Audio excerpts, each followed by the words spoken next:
Ladies and gentlemen, welcome again to another exciting chess lesson from your favorite candidate master, Anthony Willis. Here we go. This is part of our D4 triangle system. It is just an overview. Yes, I know there's tons of things that can be done differently, and there are going to be many different variations that can be played off. We're going to go with main lines and mainline ideas and concepts. So to start, the D4 system, of course, starts out with D4. Love you. Love you too. And Queen's Pawn opening, as you can see here. And I'm basically giving a lesson on the D4 triangle system. Are you recording? Yes, I'm recording. Oh, I'm sorry. I'll go. That's okay. Love you. Love you too. Have a good day. Is this your suggestion? Mm-hmm. What's up? Yep. So here's the next move. Have a good life. A lot of time it's met with D5. And we're just going to look at a few different ideas. Now, the London system is a sharp system. It's played out of this. We also have the Touré attack, which the Touré attack, you'll most of the time see the best chance to pull the Touré attack is right here. Boom. Trompowsky, Touré, whatever you want to call it. They're pretty much the same exact thing. But this is a very aggressive opening. And what it does, it immediately challenges black to tell me, hey, how you plan on defending this game? They could respond in kind with e6 or d6 or whatever they want to do. They can even move a g6 and then end up having a stacked pawn if you take it. Which, if you're going to be a purely Trompowsky player, then with the Touré attack, it's the same thing. Then go for it. Snap it off. Break the pawn structure. Whatever you want to do. But a lot of times this can refer back to the London system. You'll see it met with D5. At this suggestion here, I was just saying, hey, go ahead and peel it off.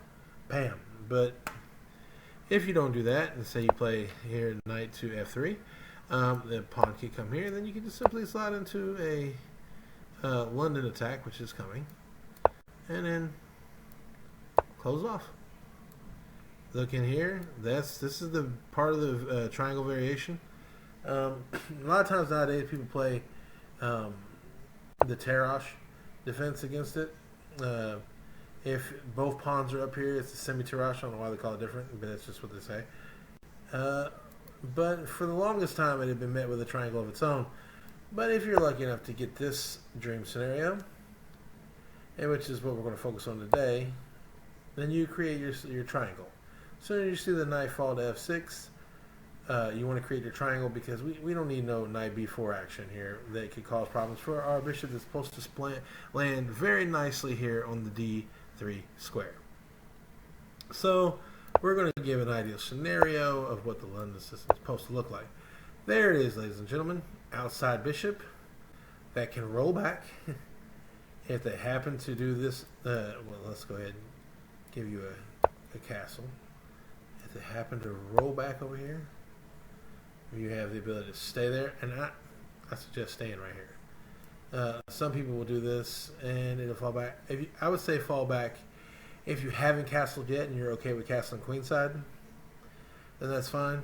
I just don't see really a whole lot of benefit in falling backward when you're already castled on this side of the board. You're better to play more of the Stonewall effect, which if they happen to capture there, then you'd be playing. So knight comes to D2, captures. You hold total control of the E5 square. This looks very much like a Stonewall. This is what the Stonewall usually turns into. We'll go over the Stonewall here later. And we'll just go with this. White lines its queen up on C2, eyeing down this H7 square. And we're looking at a way to bust open right here. And that becomes the new challenge. Once the queen goes to C2, you can see a developmental move. You won't see a push here. You could see a pawn push here. It happens quite often, to be honest. A F5 push.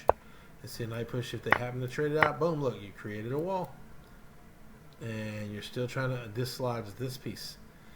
And dislodging this piece will be the task. The pawn on the F5 square. Because this is the home you want to run your place on.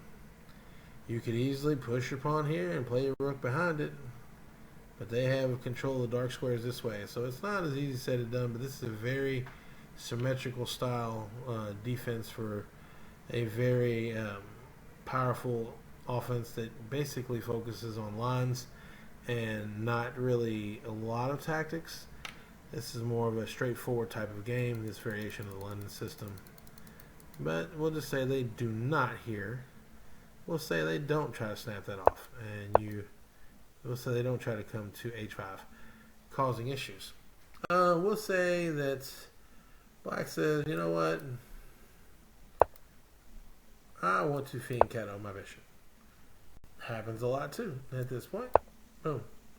That's a good move, but you don't have to do that. It is a good move because your bishop sits on the square, eyeing down. If you don't want to go there, it's the time to figure out what you want to do with this bucket. Preparing that bucket's always good. Bishop comes here. Boom. Now's the time to move e4. You could have moved, yes, you can make an argument, you could have moved c4 instead and just kept the wall and moved this way. It depends on which side of the board you want to play on. But when the bishop has got more open squares, whichever side the bishop has more open squares is the side you want to play away from. So keeping this wall is a good thing. And say he does, if he wants to snap it off, cool. Boom, you're knight, bishop, and then you're eyeing down that line right there. Boom. So let's take a look real quick. Boom, boom, boom, boom. Eyeing it down. You're protected with the pawn here. Everything's good. Get good control. You'll probably be met with f5, making the e6 pawn very, very weak. Which at that point you can come all the way back to here and get your queen ready to try to get in there to checkmate. Let's take a look at that real quick. Boom, boom. Getting ready for this idea. Trying to put your queen here, trying to dislodge this with maybe a g4, busting this open somehow, maybe even, who knows, might get your knight involved at some point. Or even jumping your knight to the e5 square, end up probably trading it, and having the bishop eyeing down the g7 square and getting your queen over, boom, boom, trying to set up mate. Different ways of doing it, just finding ways in, that's it. That's what you're trying to do. So they don't go this route. Then if they just say, I ignore this completely, I'm not dealing with it, not today. Alright, so they're running out of ideas. They could come here. You could see, I want to be realistic. A lot of times you can see this where they're trying to trade off the bishop. And then, boom. That hurts. That's painful. Most of the time you'll see something like this when that happens because they're trying not to give something away for free. But you still end up, you gotta be careful because you're gonna pick up both bishops here. You could, I'm gonna show you what I mean. Boom, boom, he's eyeing down your next bishop. Yes, danger level right here. Queen has to take. So then you gotta pull back. You gotta get it out of harm's way. And you end up with pretty much the exact same material taken, and it wasn't worth it. They had two knights. You have two knights, bishops pretty much almost in the same squares. They have a more active queen. It wasn't worth it. Taking back a look, I say no. I say it was not worth it. If they was to come here, you push and they want to swing wide, don't just ignore and keep going. I hate when people do that. Just take a step in. You still have that square. You've not lost anything. Say they come back. Now they're limited. This whole row is gone. This is gone. This is gone. This is gone. This bishop is dead in the water.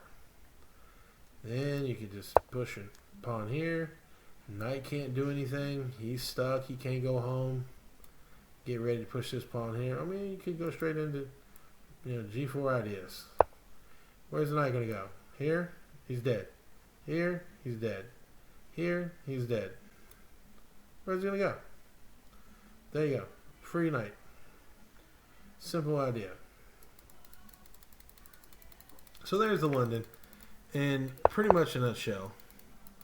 So let's take another quick look at a different idea. Alright, so say you immediately say, hey, I'm closing up my triangle. You'll often see this move. It's just basically reverse of playing e4. Then we'll go here. We won't push the pawn until we see knight to f6. Because why close up a position if you don't need to yet? This is always the bucket you're guarding, right here. The e4 square in the system.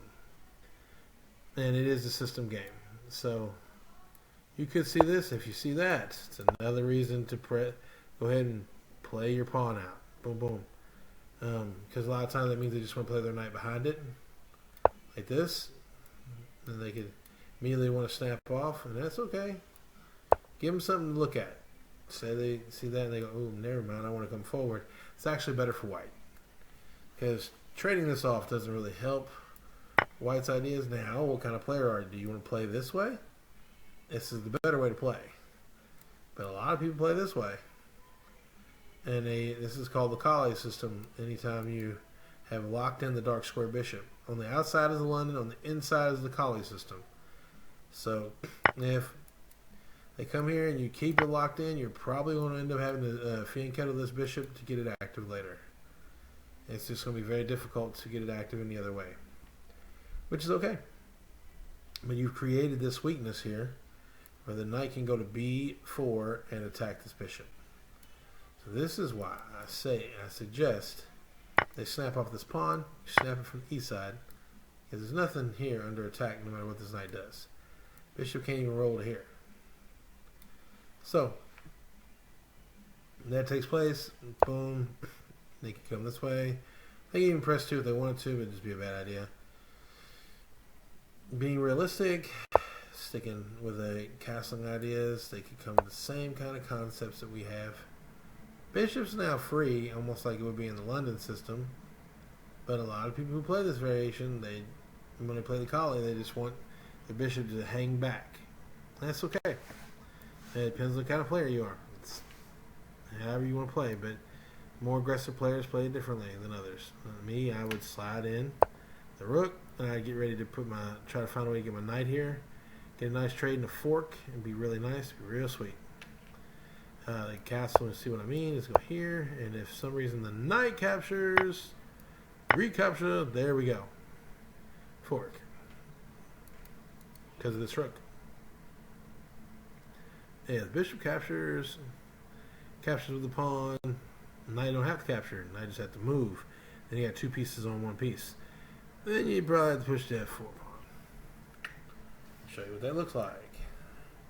Captures, swing, bada. Boom. If not that route, then that route. Just the way it goes. However you want to play. Your triangle can get broken down.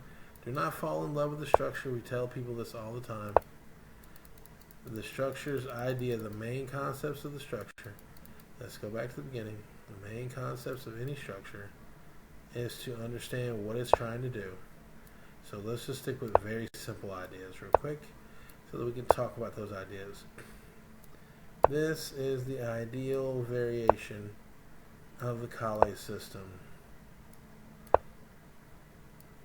And the reason why it's a system is because it's concepts tied together to give you more than one alternative, whether you can play on the queen side or the king side, depending on what happens in this system. And it just means the dark square bishop stays locked down, almost like the French bishop when you're playing black, and the white bishop becomes what they call the French bishop, which is kind of like handcuffed. But you're purposely doing that here by not playing the London. You're playing with the bishop back. It's okay. You might be one of the people who want to open from the C side of things. And let me show you what I mean. You can do here.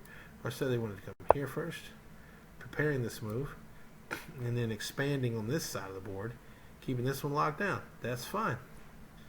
All totally fine moves. They might want to try to block this light square. I mean, this is bad. Anytime you open up the king and you don't have like a fianchetto bishop or something behind there, you're weakening the pawn structure, which doesn't really help your game. But it is very common, especially on high school levels and club levels, for people to do things like this. It's really not It's really bad. I just want to say it's terrible. And then if you encounter this bishop, this gives your knight has the option which side you want to play on. Well, what do they do? Well, what if they come here? Boom. Then they're taking total control of this square. You cannot push this way. Pushing this way, yeah, you might have more pieces on it, but it's going to weaken this whole side. And the rook's going to come, lining up on the bishop. You're going to play more defense than you wanted to play. That's not the reason. Love you too. That's not the reason why you wanted to play this offense. So when this happens, snap it off in the middle. This is the idea. Even if you end up swapping it and they don't swap, whatever. You want to dislodge that. They have a light square control. You see that?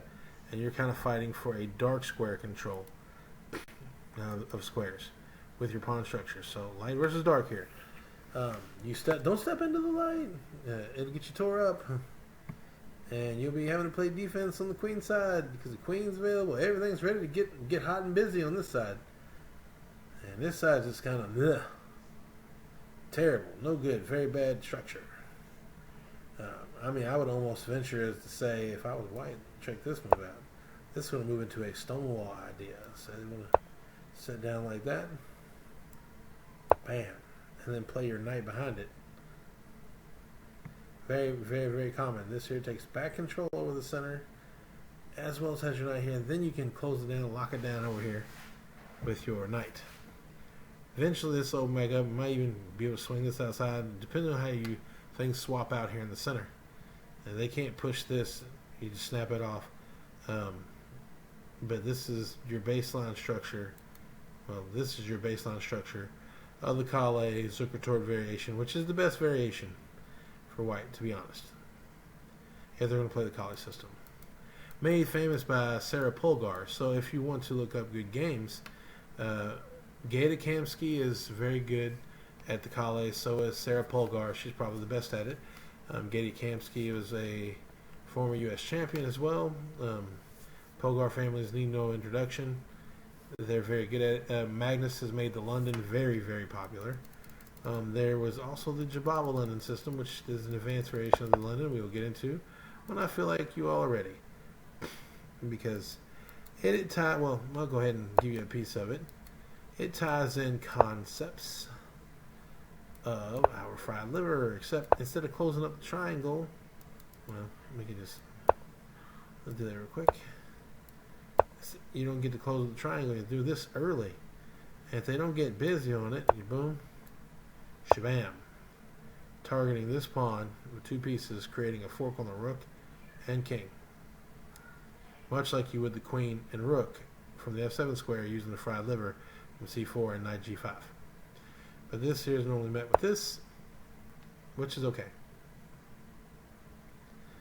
Only that's met with pawn here. It becomes a whole different, there's a lot more to the system at that point.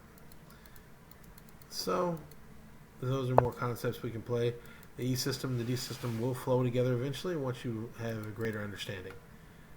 So there you have seen the Calais system, you have seen the London system now, and you've seen the Trompowsky, aka Toray attack, same thing.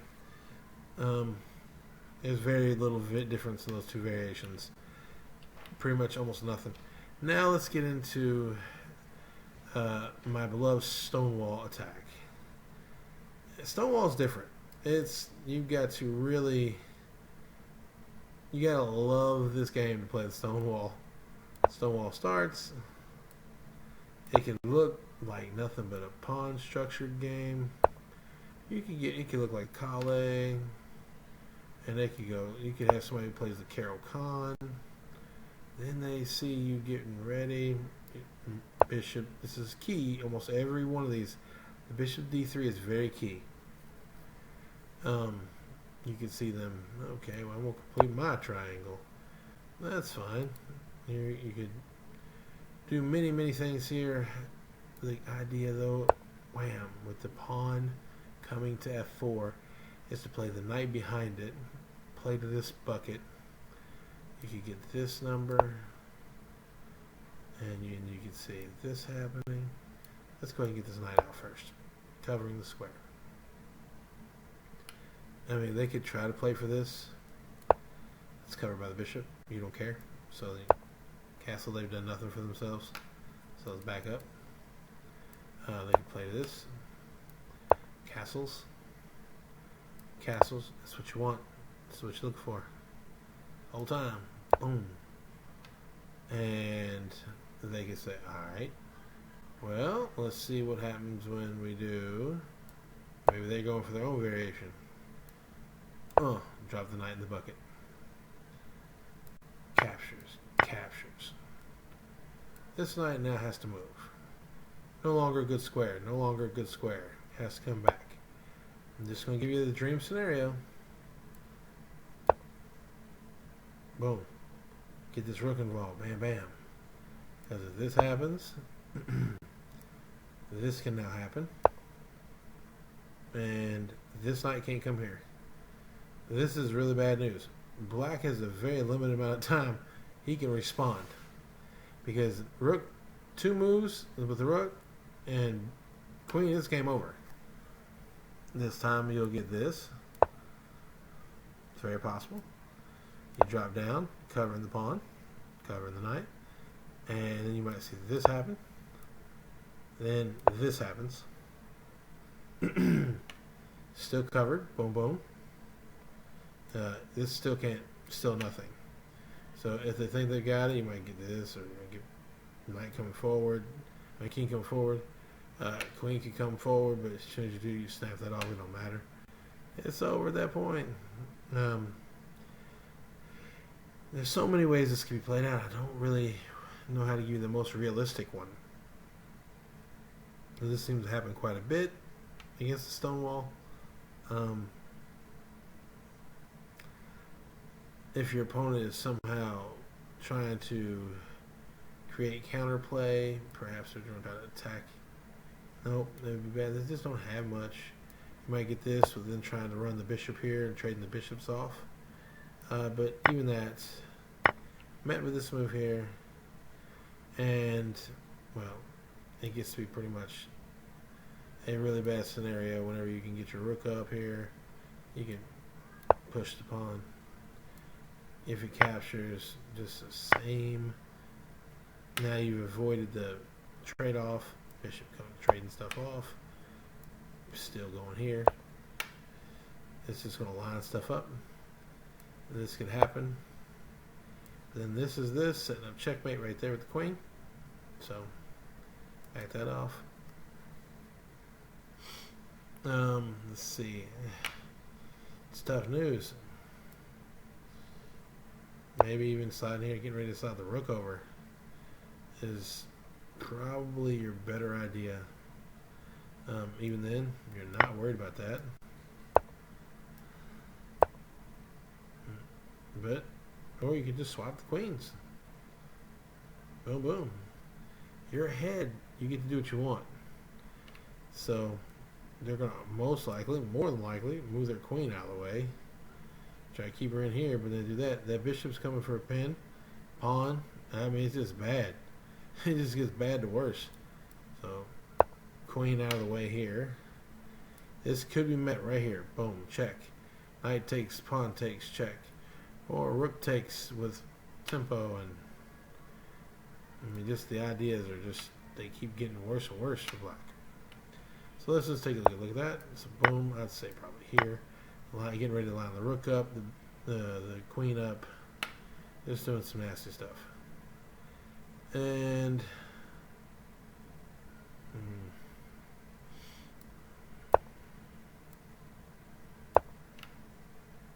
no, I won't go there too soon. Still got the bishop. Dun, dun, dun, dun, dun.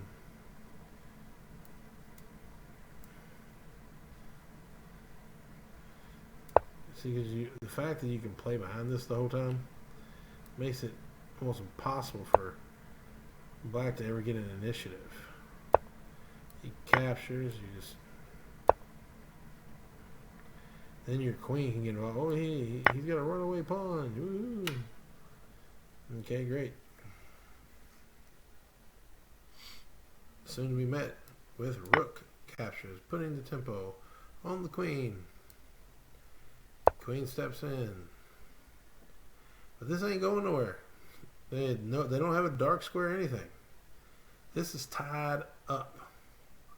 So everything on this board becomes free game for white to play for. Slides over. The next thing you know, the rook gets to come here and put pressure on this pawn from that direction. It's relentless pressure. So that's that concept. There's the stone wall. Whole bunch of different stuff out of the stone wall. Once again, let's take a quick look. D4 met with D5. For argument's sake, we'll just stick with normal attacking stuff. Giving them a semi-Slav. Just normal symmetry. Boom. Or even if they didn't want to do that, say they wanted this move instead, they're knight out first. You can't go here yet. You want to push this pawn because we don't want the knight to come over here to b4. Trying to get to our bishop. And boom. Bishop d3. Because everything's about attacking the king side. I mean, you don't even have to. You don't have to castle if you're good at this opening.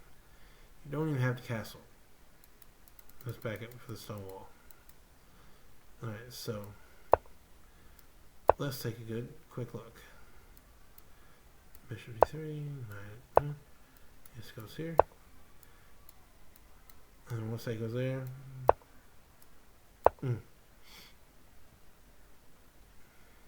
So they want to feed Keto. It's kind of like a kryptonite sometimes. It's perfectly fine. You just play your pieces in a way in which you can get activity. This is often it.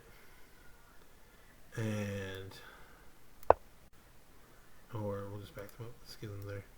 King safety real quick. Boom, boom. Look turned into a Zuckertorp variation of the Stonewall system. Now, immediately jump out or already. If they come in here, often met with that because this is a weak point. See what I'm saying here? And then the queen's threatening to come down. Swing the knight. Now covered by the bishop. Everything's covered. You've got the wall blocked. Everything's blocked in. If they come here, you're fine with that. You just pawn up. Capture. Recapture.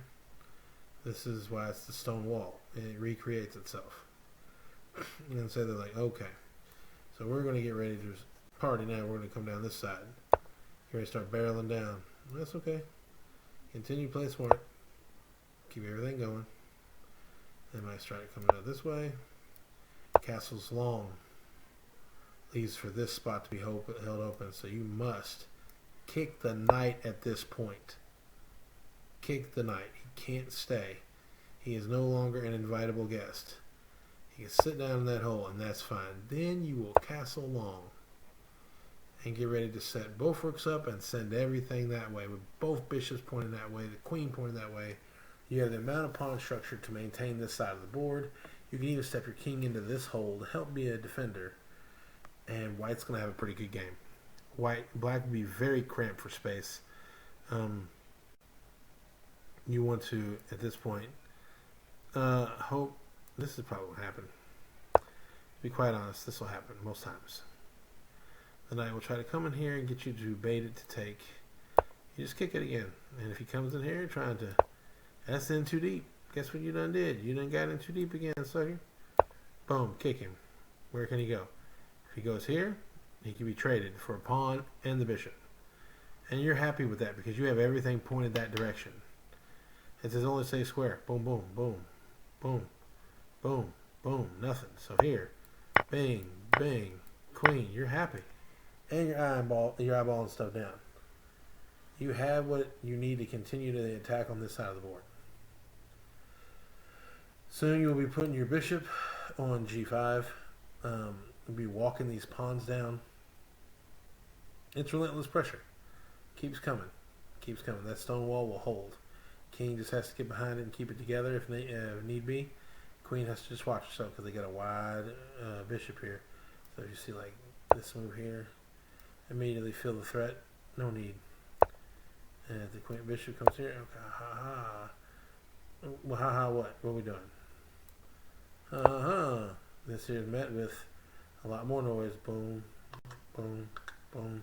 You don't want that. It's tearing down your wall. So what you'll do here, oh, oops, get them back there, move. And if they want to trade their active bishop for your inactive knight, fine. So be it. Your queen will take it gladly. And then you'll still have everything going this direction. Soon you'll be able to line up both rooks. Just keep an eye on this pawn. That's why it's a good thing to get this knight in here as a defender on the b2 square. And everything will be fine. You'll have a good game. So that's from Symmetry. What if they don't play that, Coach? What if they play c5, which you teach us to do all the time? Well, that's fine. You go with e3. And if they capture, you recapture. And they come this way, you come that way. And they come this way, and guess what? Boom. Stonewall. Just minus the pawn that needed to be traded earlier, and minus the pawn that traded it earlier, with everything we've been talking about. And what do they come all the way down here? Well, they need to push the pawn in their face. Be a bigger wall. It ain't nothing. Okay, well, they could come here. They just play behind it. Or they jump in the center. That's fine with you, too. You go right here. Or they capture. Well, we're good with that, too. You know why? Because we got a bishop right here that'll just recapture. Well, what if they come up with their own stone wall? We're fine with that, too. We're still going to do what we came here to do. Let's just create the wall and get it ready.